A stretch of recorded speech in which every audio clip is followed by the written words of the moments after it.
જૂનાગઢ જિલ્લાના બાળિયાહાટીના ખાતે કોંગ્રેસ દ્વારા જનાક્રોશ રેલીનું ભવ્ય આયોજન કરવામાં આવ્યું હતું।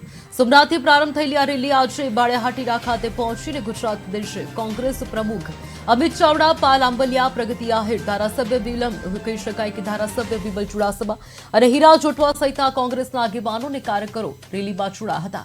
મહારાણા પ્રતાપસિંહજી ચોક ખાતે મહારાણા પ્રતાપસિંહજીની પ્રતિમાને પુષ્પહાર અર્પણ કર્યા પછી ખેડૂતોના પ્રશ્નોને લઈને સરકાર સામે તીખા આક્ષેપ કરવામાં આવ્યા।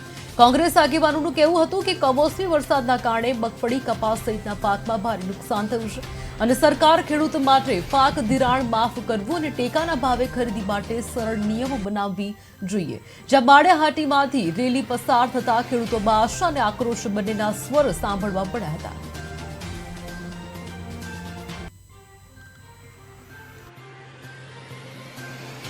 ગુજરાતમાં જે રીતે ખેડૂતો અત્યારે હેરાન પરેશાન છે, એક તરફ આત્મહત્યાઓ વધી રહી છે, એક તરફ કુદરત રૂઠી હોય ને સરકાર નિષ્ઠુર બની હોય, એવા સંજોગોમાં ખેડૂતોની જે વેદના છે, પીડા છે, જે દર્દ છે, જે આક્રોશ છે, એને વાચા આપવા માટે પ્રદેશ કોંગ્રેસ સમિતિ દ્વારા ખેડૂત આક્રોશ રેલીની શરૂઆત કરવામાં આવી છે। આ યાત્રા સમગ્ર ગુજરાતના બધા જ જિલ્લાઓમાં શરૂઆત થવાની છે, પણ સૌથી પહેલી આજે સૌરાષ્ટ્રમાં સોમનાથ દાદાના આશીર્વાદ લઈને શરૂઆત કરી છે।